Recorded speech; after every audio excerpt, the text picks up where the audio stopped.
Everyday life science by সূচনা চ্যানেলে সকল শিক্ষার্থীদের স্বাগত। আজকে আমি তোমাদেরকে পড়াবো ক্লাস 11 সেমিস্টার 2 এর চ্যাপ্টার 14 পরিপাক এবং শোষণ। তো এই অধ্যায়ে আগের ক্লাসে ঠিক পড়িয়েছিলাম মুখবিবরের তিনটি পার্ট। কি কি পার্ট? একটি হচ্ছে প্যালেট, তারপরে হচ্ছে জিহ্বা, তারপরে হচ্ছে দাঁত। তো আগের ক্লাসেই আমি তোমাদেরকে পড়িয়ে দিয়েছি প্যালেট এবং জিহ্বা সম্পর্কে। তো আজকে যে পয়েন্টটি আমি তোমাদের সামনে ডিসক্রাইব করব সেটি হচ্ছে দাঁত। তো পুরো ভিডিওটি স্কিপ না করে দেখতে থাকো, চ্যানেলটিকে সাবস্ক্রাইব করে দাও, এছাড়া চটপট তোমাদের বন্ধুদের কাছে ভিডিওটি শেয়ার করে দাও। তাহলে চলো শুরু করা যাক। তো এখন যে পয়েন্টটি আমি তোমাদের সামনে ডিসকাস করব সেটি হচ্ছে দাঁতের গঠন। তো দাঁতের গঠন কেমন হয়? তো দাঁতের মোট তিনটি প্রধান অংশ পরিলক্ষিত হয়। সেই তিনটি প্রধান অংশ কি? প্রথমটি হচ্ছে, এটিকে বলা হয় ক্রাউন, এই অংশটিকে বলা হয় গ্রীবা বা নেক, আর এই অংশটিকে বলা হয় মূল বা রুট। তো প্রথমে আসছি যে পয়েন্টটিতে, সেটি হচ্ছে ক্রাউন। এই ক্রাউন হচ্ছে দাঁতের মাড়ির ওপরের অংশ, অর্থাৎ আমরা যে অংশটা দিয়ে খাদ্যবস্তুগুলো ছিঁড়ে টুকরো টুকরো করে ফেলতে পারি সেই অংশটাকে বলা হয় ক্রাউন। তার মানে মাড়ির ওপরের অংশ যেটি সাদা বর্ণের হয়। তার মানে ক্রাউনের বর্ণ কেমন হয়? সাদা। এটির অবস্থান দাঁতের ঠিক মাড়ির ওপরে। তো এটির কাজ কি? খাদ্যবস্তুগুলোকে ছিঁড়তে সাহায্য করা। তো দেখো, এই ক্রাউন অংশটা এক এনামেল দ্বারা আবৃত থাকে। কিসের দ্বারা আবৃত থাকে? ক্রাউন অংশটা আবৃত থাকে যার দ্বারা, তাকে বলা হয় এনামেল। এই এনামেল হচ্ছে আমাদের দেহে, অর্থাৎ মানব দেহের সব থেকে কঠিনতম অংশ। কি বললাম? এনামেল হচ্ছে মানব দেহের সব থেকে কঠিনতম অংশ। ক্লিয়ার? এরপরে আসছি গ্রীবা বা নেক। গ্রীবা বা নেক হচ্ছে মাড়িকে বেষ্টন করে থাকে যে অংশটুকু, তাকেই বলা হয় গ্রীবা বা নেক। এটি খুব সামান্যতম অংশ, ঠিক আছে? এরপরে যে অংশটিতে আসছি, মূল। তো এই মূলটা কোথায় অবস্থিত? এই মূলটা আমাদের মাড়ির চোয়ালের অস্থির সাথে সংযুক্ত। কি বললাম? মূলটা আমাদের মাড়ির চোয়ালের অস্থির সাথে সংযুক্ত। তো এই মূলের এক ধরনের ক্যাভিটি লক্ষ্য করা যায় ওপরের দিকে। একে কি বলা হয়? একে বলা হয় পাল্প ক্যাভিটি।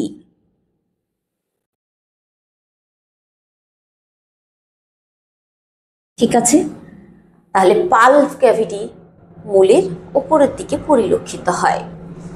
নিচের দিকে এক ধরনের ক্যানাল পরিলক্ষিত হয়, একে বলা হয় রুট ক্যানাল।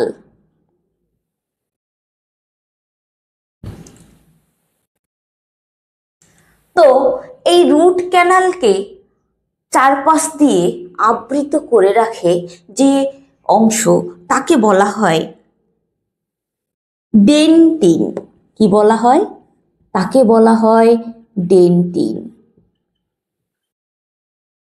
তো এই ডেন্টিন অংশতে সরু সরু ক্যানালগুলো অরীয়ভাবে সুসজ্জিত থাকে।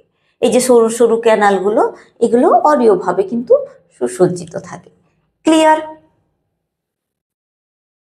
এরপরে দেখো, এই যে রুট অঞ্চলটা, এই যে রুট, দাঁতের যে রুট অঞ্চলটা, এই রুট অঞ্চলটাকে বেষ্টন করে থাকে যে অংশ, তাকে কি বলা হয় বলতো? তাকে বলা হয় সিমেন্ট। তাহলে দাঁতের যে তিনটি প্রধান অংশ, সেই তিনটি প্রধান অংশ সম্পর্কে বোঝাতে পেরেছি। তো এরপরে যে পয়েন্টটি আমি তোমাদের সামনে ডিসকাস করব, সেই পয়েন্টটি হচ্ছে দাঁতের প্রকারভেদ। তো মানব দেহে তিন ধরনের দাঁত পরিলক্ষিত হয়। সেই তিন ধরনের দাঁত কি কি? সেই তিন ধরনের দাঁত হচ্ছে ডাইফিডন্ট,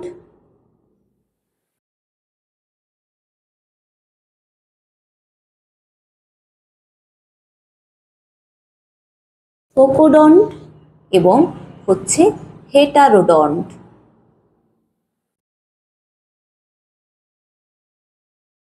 তো ডাইফিডন্ট দাঁতের প্রকারভেদটা কেমন? মানব দেহের ডাইফিডন্ট দাঁতের প্রকারভেদ হচ্ছে মানব দেহে 2 বার দাঁত ওঠে।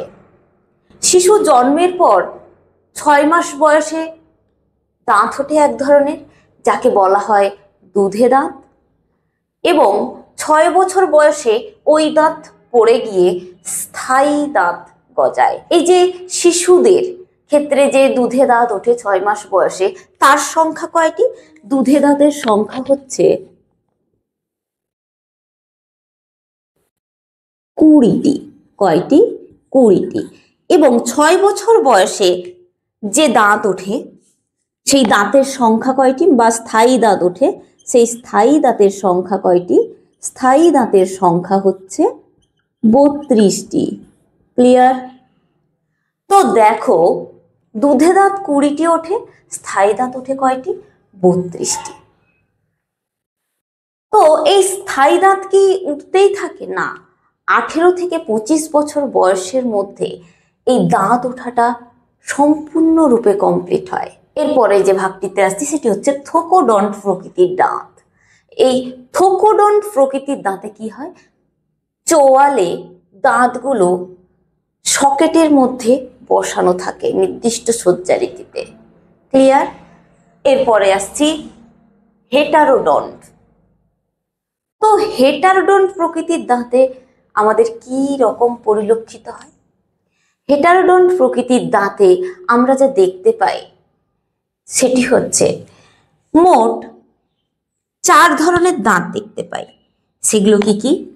প্রথমটি হচ্ছে ইনসিসর,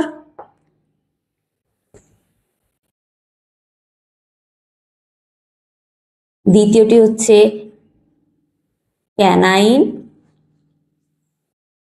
তৃতীয়টি হচ্ছে প্রিমোলার, চতুর্থ হচ্ছে মোলার। ক্লিয়ার? তো আমাদের যদি দাঁতকে এই সোজাসুজি, মানে এই যে সামনের দুটো দাঁত আছে, এই দাঁতের সোজাসুজি ভাগ করে দাও। ভাগ করে দেওয়ার পর মাড়ির যে কোনো ওপরের অংশে দাঁত, বা যে কোনো এক ভাগ দাঁত নিয়ে তুমি নিজেরটা নিয়ে তুমি একটু ভাবো।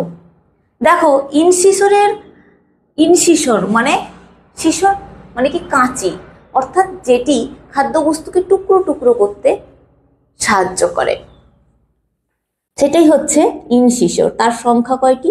2টি। আচ্ছা, এরপরে আসছে ক্যানাইন। ক্যানাইনের সংখ্যা 1টিই থাকে, কারণ এই যে ক্যানাইন দাঁত, এটি খাদ্যবস্তু টুকরো টুকরো করতেও ব্যবহৃত হয়, তার সাথে খাদ্যবস্তুকে ছিঁড়তে এই ক্যানাইন দাঁতই ব্যবহৃত হয়। তো ক্যানাইন দাঁতের সংখ্যা কয়টি থাকে? 1টি। এরপরে আসছি প্রিমোলার। তো প্রিমোলার দাঁতের সংখ্যা কয়টি? প্রিমোলার দাঁতের সংখ্যা হচ্ছে 2টি। ঠিক আছে, তাহলে প্রিমোলার দাঁতের সংখ্যা কয়টি হচ্ছে? 2টি। তো এইখানে একটা কথা বলার আছে যে প্রিমোলার দাঁত, প্রথম যে প্রিমোলার দাঁতটা রয়েছে আমাদের ক্যানাইনের পরে, সেই প্রথম প্রিমোলারটার মূল কিন্তু 2টি। বাকি যে প্রিমোলার দাঁত, ওপরের মাড়ির কথা বলছি, ওপরের মাড়িতে প্রিমোলারের প্রথম অংশটা বা প্রথম প্রিমোলারটার রুট 2টো রয়েছে, বাকি একটার প্রিমোলারের রুট 1টা এবং নিচের মাড়ির প্রিমোলারের রুট কিন্তু 1টি করে। ক্লিয়ার? কেবলমাত্র ওপরের মাড়ির প্রথম প্রিমোলারের রুট 2টো। এরপরে আসছি মোলার। তো মোলারের সংখ্যা কয়টি? মোলার প্রকৃতির দাঁত, এর সংখ্যা হচ্ছে 3টি। ঠিক আছে, তো ওপরের মাড়ির যে প্রিমোলার দাঁত রয়েছে তার কিন্তু প্রথম প্রিমোলার দাঁতের রুট কিন্তু 3টে। ক্লিয়ার? বাকি যে মোলার দাঁত রয়েছে 2টো এবং নিচের মাড়ির মোলার দাঁতের রুট 2টি করে হয়। ক্লিয়ার? তাহলে দাঁতের প্রকারভেদ বোঝাতে পেরেছি। এবারে আসছে দাঁতের সংকেত, দন্ত সংকেত। আমাদের দন্ত সংকেতটা কি রূপ হয়?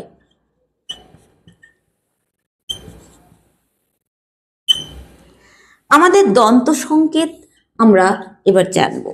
তো আমরা জেনে ফেলেছি ইনসিসর, ক্যানাইন, প্রিমোলার, মোলার। তো আমরা লিখবো এখানে আই